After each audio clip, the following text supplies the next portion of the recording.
Welcome back to KC Talks EV. So today's episode, we are going to be talking about apps. Now, I understand that apps can be somewhat of a controversial topic within the EV community. My general thoughts are that contactless payment should be a primary method of payment. However, there is no reason not to have certain apps to, for example, provide additional functionality or another method of payment. So this video is primarily aimed at first-time EV drivers, and as a result, this video is going to be split into three main sections. First of all, we are going to talk about charging infrastructure providers and the apps that are used to utilize certain providers. The second section is going to be mapping software which specialize in navigating you to particular charging destinations. The two that we are going to discuss is a better route planner, or ABRP, and the second one is Zap-Map. And finally, this one is a bit of a wildcard software, although I do believe it does help the EV community. So anyway, let's get started. So the first section we're going to discuss are charging providers. These are the providers who will actually dispense your electricity, normally in the form of either destination charging or rapid charging. Now, again, I probably should mention that this list is not exhaustive. So I'm sure that, for example, if you live in Scotland, the Charge Place Scotland app will be a lot more useful compared to someone who lives in England. So I am going to focus a little bit more on where I am currently living. So the first app I'm going to speak about is the PodPoint app. The main reason why is because as of January 2022, they are still the cheapest provider of rapid charging in the UK. There are some fringe cases, obviously, and I'm not going to discuss them too much. I'm sure there are a few exceptions to this rule, but given the wide breadth of the actual locations that they have, I think PodPoint is definitely a good app to install. So they charge, as of January 2022, 28 pence per kilowatt hour at Tesco 50 kilowatt rapid locations and 26 pence per kilowatt hour at Lidl locations. Now, the main reason as well I would install the app is that you can also access the 7 and 22 kilowatt destination chargers, which are dotted around at Tesco locations.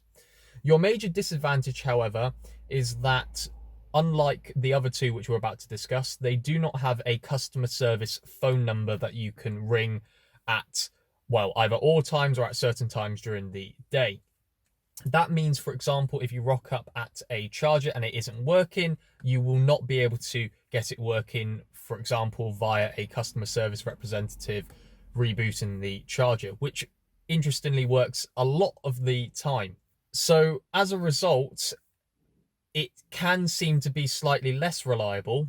That being said, they do seem to use actually really good and respectable makes of charger anyway. So they normally use tritium or ABB chargers. What that basically means is that they really don't go wrong that often. So I guess that is quite a huge benefit compared to some other providers that we have had a look at previously. So the second app I would get you to install is the InstaVolt app. Now, InstaVolt were the pioneer of contactless payment for electric vehicle charging. So why on earth would I get you to install that? Well, I can think of two major reasons why. First of all, especially if you are a business customer who needs itemized billing per kilowatt hour, InstaVolt allow you to basically look up all your receipts and how much kilowatt hours you have been dispensed. And as a result, it keeps it very simple in one app.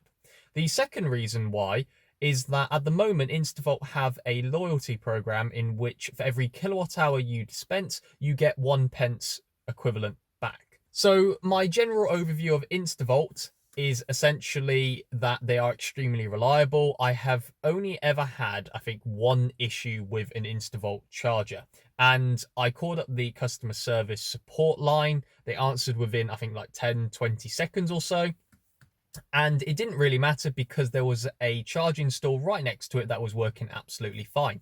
InstaVolt tend to install at least 2 chargers, although that being said, I think at this point they're really kind of expanding out.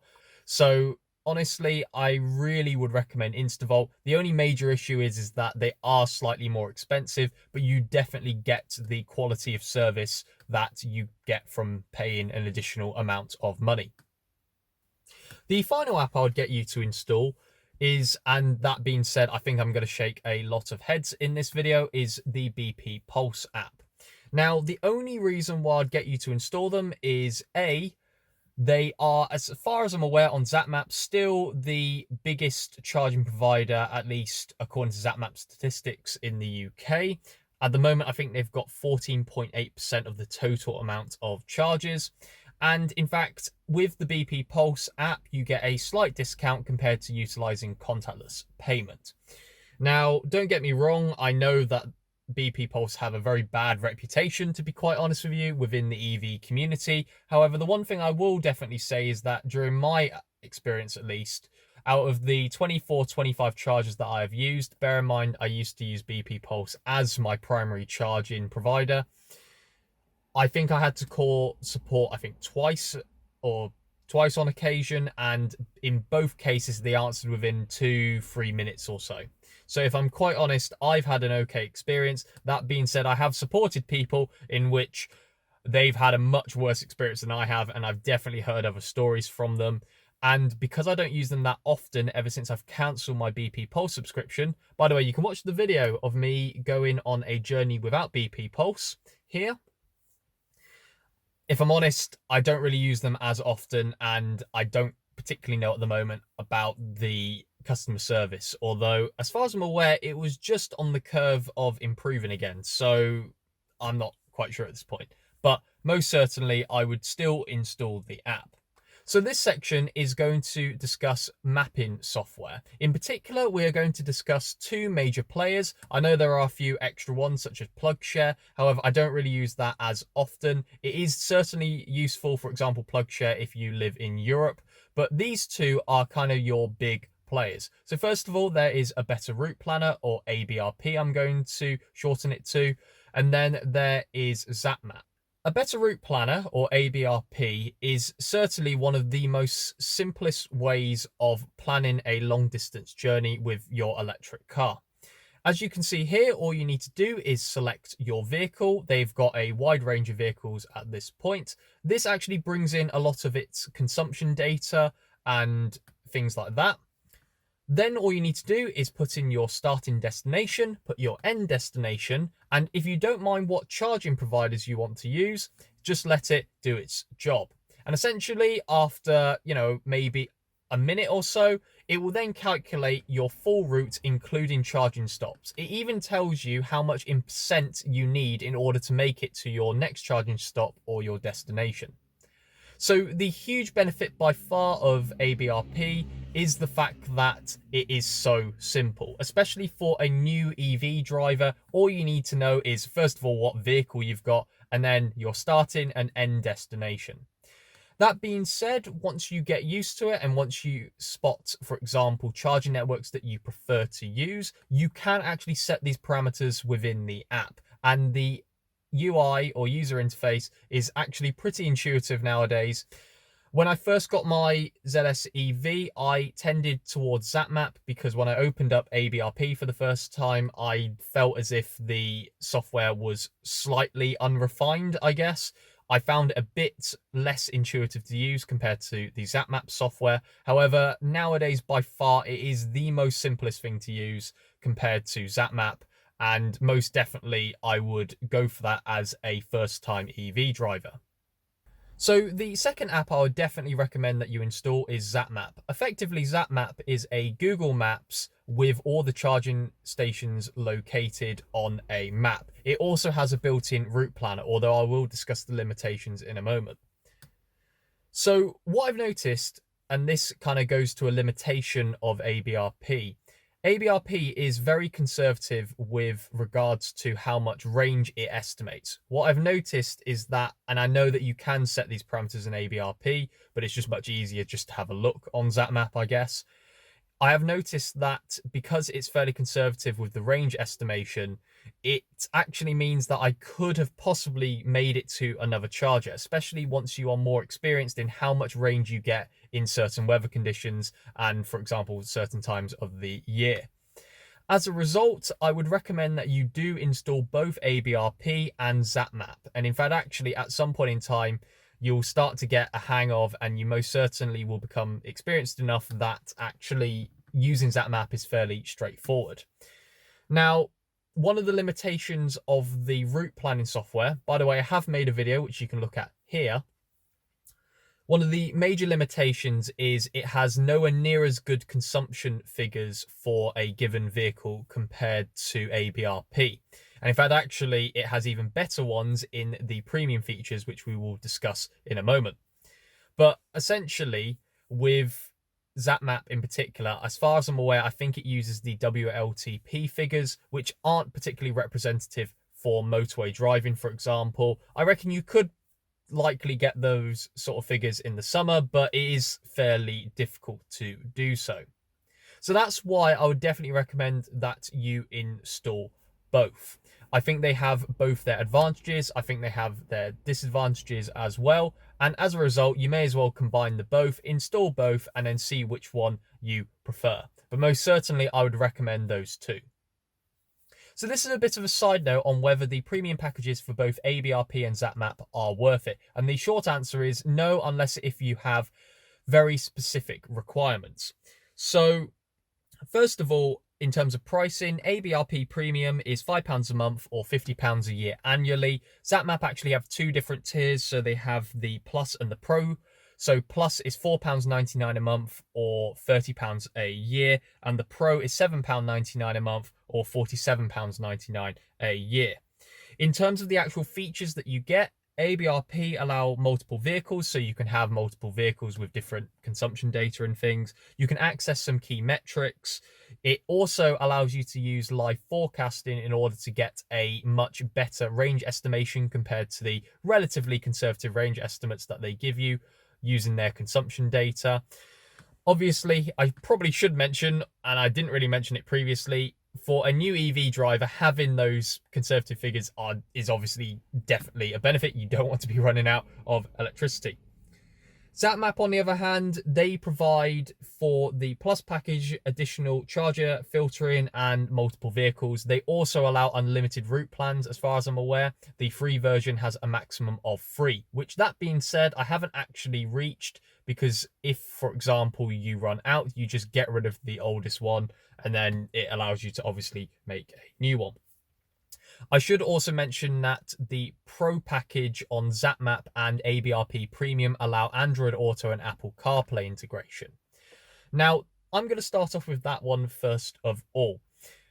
I don't use, for example, ABRP for its turn-by-turn navigation. By far, in my opinion, and I have also discussed this on an Android Auto video, which you can have a look at here, by the way. The fact is, I use Waze most of the time. I use Google Maps as well, but essentially I use a dedicated turn-by-turn navigation software. So the way that I use it is essentially I use ABRP to get to my next waypoint, and then I just set my Waze or Google Maps to that point and charging location. So realistically, I don't actually use the turn-by-turn navigation, which would be useful as a result to have Android Auto or Apple CarPlay integration for ABRP. The second thing I noticed was more to do with Zap-Map. So one of the things that I was kind of hoping when you got, for example, Apple CarPlay or Android Auto integration was the fact that I could search for charging destinations using my voice. It really isn't that good for that. It pretty much doesn't actually work at all if you try and do that, as far as I'm aware. I've tried multiple charging locations and it just won't work. And in fact, actually, Zap-Map don't have a turn-by-turn navigation section anyway. So what that means is it uses Google Maps or Waze. So essentially, the only difference is instead of pressing a button to get to, for example, Waze or Google Maps, basically what you're doing is just typing in the location for the free version, which isn't actually that much more time consuming than it was originally. Therefore, to be quite honest, I can't really justify buying the premium packages for either. The only thing I will say, however, is that if you are going to do so, I think by far ABRP has the much better premium offering. Essentially, what you're paying for Zap-Map at least is the fact that it has Apple CarPlay and Android Auto integration. So whereas with ABRP, not to mention it's a little bit more, I'm guessing, community led as well, so that also helps the community, which is great. £5 a month or £50 a year does get you a lot more features, not to mention actually a lot more sort of data-driven, important aspects, which, in my opinion, is definitely a better value. And finally, as I said, this section is going to talk about a bit of a wildcard section. So an app that I would highly recommend that you install, especially given that the EV community is growing and we all want to be a lovely bunch of people. So I feel as though that this definitely is kind of up my street. So the app in question is something called Need to Charge. Now, Need to Charge actually is a website as well, but they have an Android and iOS app. Essentially what it is an app in which you can type in someone else's reg number, and if they are registered on Need to Charge, they get a small kind of nudge, a small kind of bump in order to tell them, well, could you possibly move your car if you are finished charging? Or, for example, I am quite desperate for a charge. Would you mind, for example, moving? Now, on the surface, it may seem a little bit rude, to be honest with you, but there are certain situations when I've been charging where I may, for example, need 80%, but no one around me has actually said, look, I've kind of arrived at the charger. So I do tend to charge a little bit more for a bit more security. And it would be lovely if someone was able to kind of give me a bit of a nudge, sort of politely, and say, well, you know, I do need a bit of a charge. May you please move? Because the likelihood is I would probably either move or at least tell you how long I'm going to be. There's been many times where I have been at a charger in which someone else pops up, and the first thing they normally ask me is, how long are you going to be? Which I'm more than happy to answer. So in reality, I think it is a bit more of a comfortable way of doing so, and most certainly, I think by installing the app and gaining that level of critical mass, we can help the community a little bit, which at this point in time, I feel is definitely a very important aspect. So I think that pretty much covers it. So essentially, these are the apps that I would recommend that you install. I think it's very important to install these apps before you embark on your long distance journey and also get the accounts working. The main reason why is because, especially now it's really cold, I really don't want to be messing around with trying to log into apps and stuff. You know, okay, it's only a couple minutes process, but the sign up process is 5 or 10 minutes long. And frankly speaking, I don't really want to be doing that sort of in the cold while waiting at a charger. So what I'd recommend you do is, you know, definitely be organized with this one. Install those apps that I recommend. And most importantly, enjoy your time having an electric vehicle. But I think that's pretty much it. So if you liked the video or you found it informative, please give it a like, dislike it if you don't. Please subscribe if you haven't already. Please share this video to anyone who is either a prospective EV owner or has just got their first EV. And I think that's pretty much it. So thank you for watching and talk to you later.